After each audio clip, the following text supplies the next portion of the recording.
Hi guys, and welcome back to my channel, and today we'll be breaking down the Chevening leadership essay.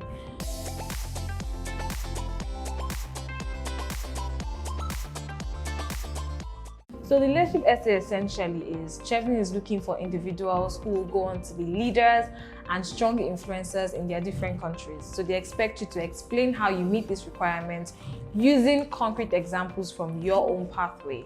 Now, what does this essay essentially want from you? So one thing I always tell people who reach out to me is that you need to know that Chevening doesn't just want someone who doesn't really have a clear picture of what they want to do in their life, because really this is an investment in you.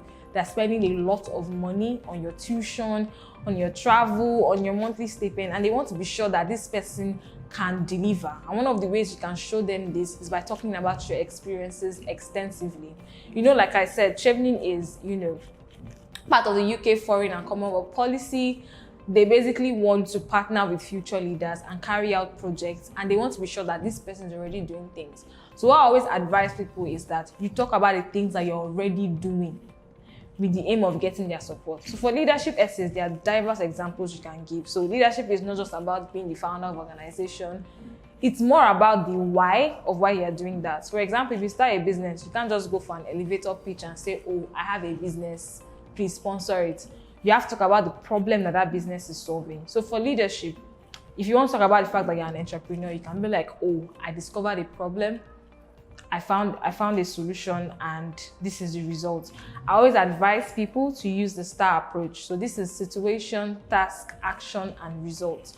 So if you take them through a story, that would help. Also, you don't have to be like an entrepreneur. So there are diverse examples you can give. I had friends that gave examples from their place of work. So for example, I'll use another of my experience to explain this. So if I was supposed to focus on what I did in an organization, so my last place of work, I think that was like 2017 or 2018, I really can't remember, I created a change. Now, if I'm going to explain that in the Chevening essay, I would have said, oh, the situation is, when I got to the company, I realized that they needed more numbers, they needed more impact, they needed to reach more young people.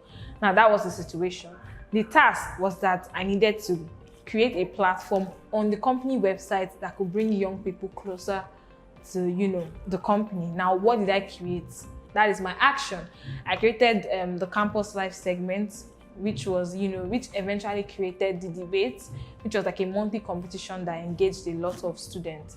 Now, in the action, I went to schools to recruit student ambassadors. I also basically promoted it and marketed it by speaking to students. So this is an action. And now the result, it helps the company to reach out to over 26,000 student voters, basically. And then also the result of that result, because I feel like this is where a lot of people miss it. So you can't just say, oh, I did an event and it reached people. What was the effect of that event? So for me, there was a higher civic engagement among young people. They were now more passionate about, government issues. They were now more vocal about it. And then they used to send me like their links and stuff. What I always advise people to do is, before you answer this leadership essay, write a list of all your achievements, and not those achievements of, oh, I won an award. Nobody cares really. Even though I mentioned some of the awards my company had won, I didn't use that as my strong point. I first told a story and then I added that to make a point. So I want you to think about your achievements in terms of, okay, what problem have I solved? Whose life have I touched? What have I done that has resulted in, large impact? Then write everything out. Now, because it's just 500 words, you obviously cannot write everything. So I advise that you write the most recent. There's no point writing your leadership example from secondary school when you have more stronger examples, currently, because they're going to focus on who you are now and not who you were then. I could have written that I was assistant head girl, but I'm sure that wouldn't have helped me. And even in the feedback, from the reading community, they mentioned this as well. So it's very important that you write more recent leadership examples, and don't write 10. Honestly, there's no even space. Because if you're going to explain situation, task, action, and results for 10, I'm sure the 500 words is going to be over.